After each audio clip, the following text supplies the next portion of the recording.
My name is Clara Gold. I'm 23 years old, and until 11 days before everything changed, I thought I understood what family meant. I still remember the sound, not shouting, not crying, not even my own heartbeat. It was the sound of my suitcase hitting the grass, heavy, final, like something in my life had just ended. I stood there, barefoot on the porch, frozen, watching my mother, my own mother, throw the rest of my belongings onto the lawn like they meant nothing. Clothes, books, my childhood photo album, even the necklace my father gave me before he died, landed in the dirt. And she didn't even look at me, not once. No explanation, no warning, just one sentence. "Get out, Clara. You're not my responsibility anymore." That was the moment I realized I wasn't just being kicked out, I was being erased. And for 11 days, I disappeared. No calls, no messages, no one came looking. But on the 12th day, I turned my phone back on. And that's when I saw it. 97 messages. From her, from relatives, from numbers I didn't even recognize. Missed calls, voicemails, panic everywhere. Something had changed, something big, and suddenly the woman who threw my life onto the street was begging to find me. But by then, I wasn't the same girl anymore. Tell me you people are watching from where, and what time is it there? And if you people want to attach with me, please hit subscribe button. Trust me, you don't want to miss what happens next. The morning it happened started like any other, quiet, cold, normal. I woke up around 8:30 a.m., sunlight barely pushing through the thin curtains of my room, the same room I had grown up in, the same walls that had seen my childhood, my teenage breakdowns, my dreams. The room smelled like lavender, my mom's favorite scent, something that once felt comforting but now only reminds me of the day everything fell apart. I remember sitting up in bed, scrolling through my phone, completely unaware that my life was about to change in less than an hour. There were no warning signs, no big argument the night before, nothing unusual, just silence. Then I heard the front door slam, hard. That wasn't strange by itself. My mom had always had a temper, but something about that sound felt different, heavier, like it carried something with it. I stepped out of my room slowly, my bare feet cold against the wooden floor. The hallway felt longer than usual, like I was walking towards something I wasn't ready to face. "Mom?" I called out. No answer. Instead, I heard something dragging across the floor. When I reached the living room, I stopped dead in my tracks. My suitcase was sitting there, open, half of my clothes stuffed inside it, the rest thrown across the couch like trash. "What are you doing?" I asked, confusion rising in my voice. She didn't answer. She didn't even look at me. She just kept moving, fast and aggressive, like she was in a rush to get rid of me before I could stop her. "Mom, what's going on?" I asked again, louder this time. That's when she turned, and for a moment I felt like I was looking at a stranger. Her eyes were cold, distant, almost disgusted. "Pack the rest of your things," she said. My heart dropped instantly. "Why?" She stared at me for a few seconds before answering. "Because you're leaving." I let out a small, nervous laugh because it didn't make sense. "Okay, stop. What's wrong? Did I do something?" She walked past me without answering and went straight to my bookshelf. Before I could react, she started pulling everything off it. My books hit the floor one after another, each sound echoing through the room like something breaking inside me. "Mom, stop!" I rushed forward and grabbed her wrist. "Talk to me." She jerked her hand away like I had burned her. "Don't touch me." That hurt more than anything else she had done so far. "I don't understand," I said, my voice starting to shake. "You don't need to," she snapped. "I'm serious, Mom. You can't just throw me out like this." "I can," she said sharply, cutting me off. Then she looked straight at me and said the words that changed everything. "You've been living here for free long enough. I'm done. Get out." I felt like the air had been knocked out of my chest. "Free? I help with bills, I cook, I do everything around here." "You exist," she interrupted coldly. "That's already too much." I stood there, unable to process what I was hearing. This didn't feel real. It felt like a nightmare I couldn't wake up from. Before I could say anything else, she grabbed my suitcase, walked to the front door, and opened it. "Mom!" My voice cracked now, desperation creeping in. She ignored me and stepped outside. Then she started throwing my things onto the lawn, one by one. My clothes, my shoes, my memories, my life. Everything landed in the dirt like it didn't matter. Neighbors started noticing, curtains shifted, people slowed their cars.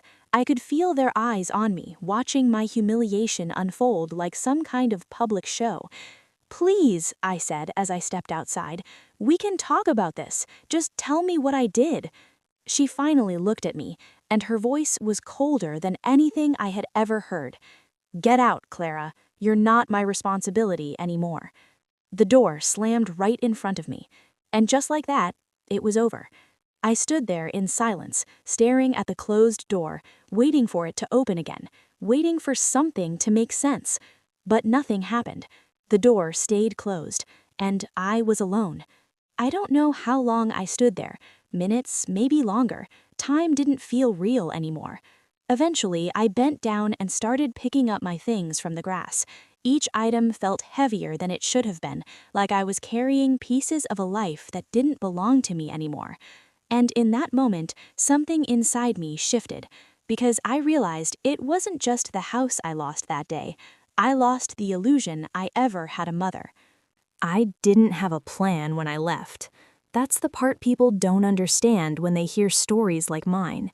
They think there's always some backup, some friend waiting, some hidden safety net.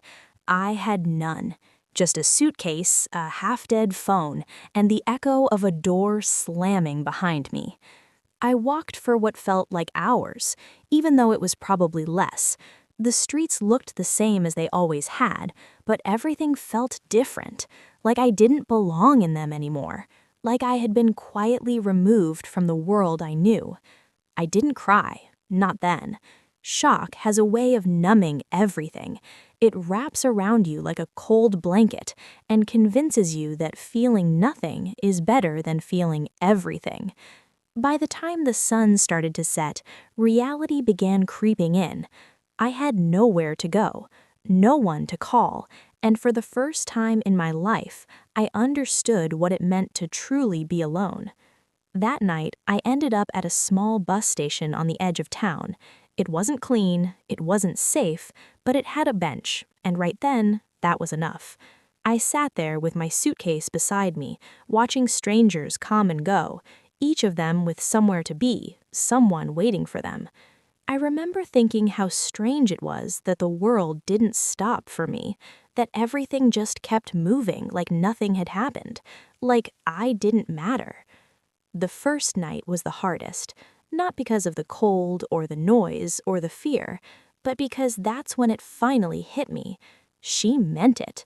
My own mother had chosen to throw me away, and there was no coming back from that.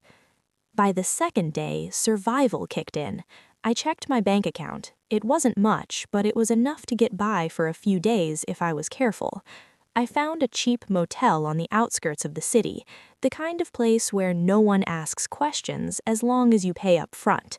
The room smelled like smoke and old carpet, but it had a bed and a lock on the door. That was enough. I stayed there for 3 days. 3 days of silence. I didn't turn my phone on. I didn't want to see if anyone had called. I didn't want to face the possibility that no one had. Instead, I sat with my thoughts, and slowly that numbness started to crack. Memories began surfacing, things I had ignored for years.